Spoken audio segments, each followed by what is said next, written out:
We're getting more breaking news as this one's coming in from Russia as the Russian President, Mr. Vladimir Putin, and the Turkish President Erdogan they have now held a telephonic conversation, and that entire phone call was focused on the rapidly deteriorating situation in the Palestinian-Israeli conflict zone.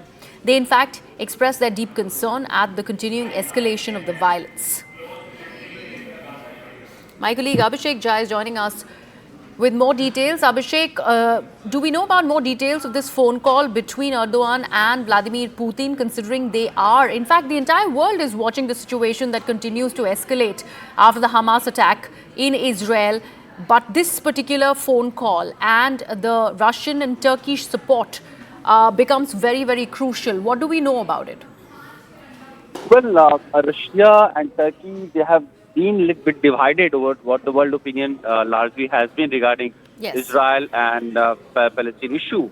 In fact, the Hamas terrorists, those who have been involved in atrocities and killing and massacre in the last weekend, there is something, some quarters, very small political quarters in Turkey, they have, kind of backed that also. So in that context, it becomes really important. Russian, foreign ministry had earlier issued a statement that the entire crisis that has erupted in the last weekend is nothing that has just happened out of the blue. It was in the making for a very long time, and decades of Israeli policy is something that is responsible for what is happening in currently Israel. So that is the kind of sense that Russian foreign ministry had. That is the kind of attitude, approach that the Turkish side has also taken on the entire issue.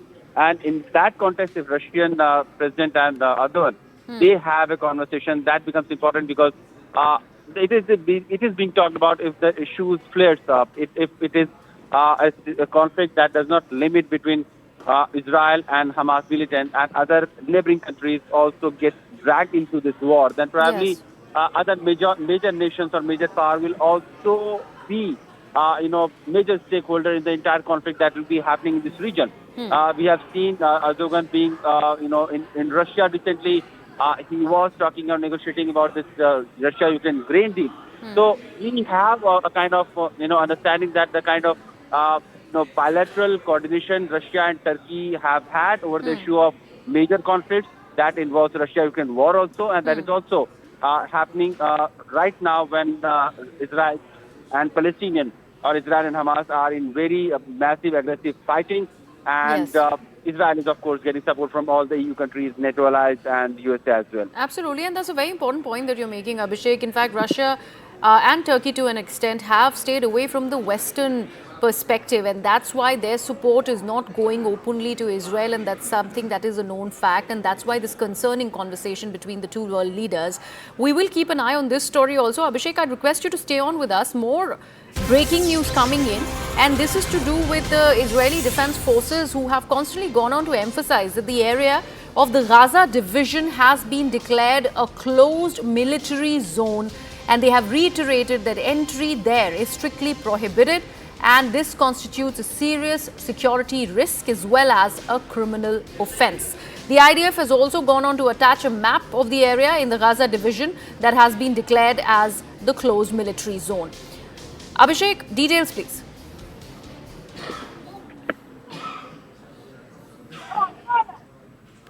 Abhishek, are you there? Yes, very much. Yes, I wanted to understand that IDF has once again reiterated that this particular Gaza division is a closed military zone. There are serious consequences if there is a breach that were to happen. And there's a map also that they have gone on to attach, reiterating this very statement that they have made now. Just help us understand the context here. Gaza Strip and the southern Israel border, which was recently breached by the invading Hamas militants, which caused panic, and hundreds of people were killed by the kind of massacre that was launched from the Hamas side. Since then, Israeli forces have struggled, and there had been some fights and skirmishes also, which has eventually restored the control of that territory, those fences with the Israeli forces. What Israeli government is trying to tell people in Gaza that there is going to be a broad massive counter-offensive that could intensify, that could go for days. So civilians who have been living in that area, they should leave. Now, the Hamas, they have been asking people not to leave the Gaza Strip because mostly that Israel has said in the past also that Hamas uses them, the civilians present in Gaza, as the civilian shield so that it will not have as much of aggressive and uncontrolled attack from the Israeli side. That is Hamas's reason why it would not like people from Gaza to leave, while Israel is have ordered a complete siege of Gaza that includes stopping fuel, food or essential supply to Gaza Strip. That will, in a way, encourage people to leave Gaza so that Israeli forces will be able to launch their offensive in a more broader way. That has been the perspective from the Israeli side.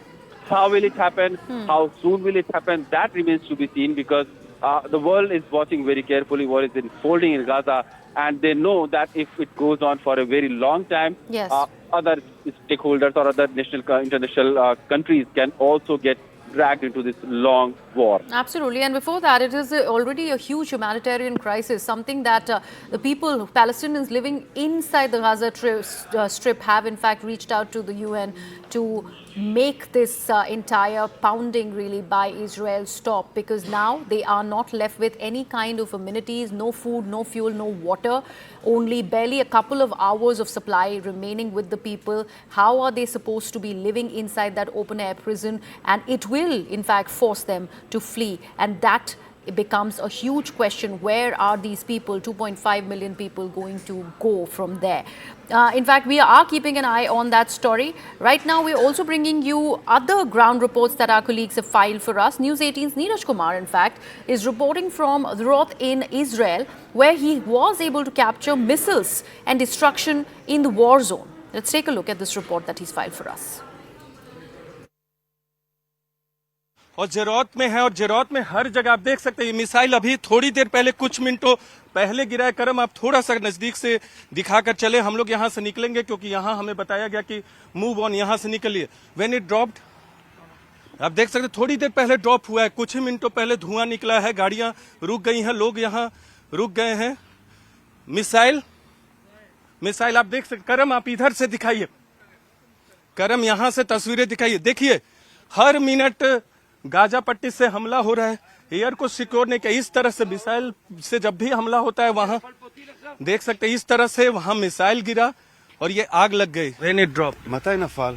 לפני חצי שעה. Half an hour. एक घंटे, महज आधे घंटे पहले ये missile यहाँ drop हुआ है और देख सकते हैं ओपन स्पेस में गिरा है और कितना प्रभाव होता है वो हम आपको लगातार दिखा रहे हैं। यहाँ एम्बुलेंस तुरंत पहुंच जाते हैं, जब मिसाइल से हमला होता है तो एम्बुलेंस की गाड़ियां पहुंच जाती है। अगर किसी को कुछ हुआ तो ये लोग उन्हें तुरंत कैरी करते हैं, उन्हें मूव करते हैं इस प्लेस से। तो सड़कों की हालत क्या है जेरौत की, ये पूरा जेरौत है, देखिए वीरानगी छाई हुई है यहाँ और इधर आगजनी हो रही है। एक बार फिर आपको करम इधर दिखा दें, करम इधर दिखा दें। हम यहाँ से निकलेंगे, रुकेंगे बिल्कुल नहीं क्योंकि कहा गया है कि रुके ना। इम्पैक्ट आप देख लीजिए, मिसाइल आपको दिख रहा है, बड़ा मिसाइल है। करम प्लीज कम, देखिए बड़ा मिसाइल है, बड़ा सा मिसाइल यहाँ गिरा है, वो इम्पैक्ट देख सकते हैं, धुआं अभी भी दिख रहा है। तो इस तरह से बड़े बड़े मिसाइल से भी हमले हो रहे हैं और धुआं कितना है। करम अब आप यहाँ से निकल जाइए क्योंकि यहाँ रहने की हिदायत हमें नहीं दी गई है।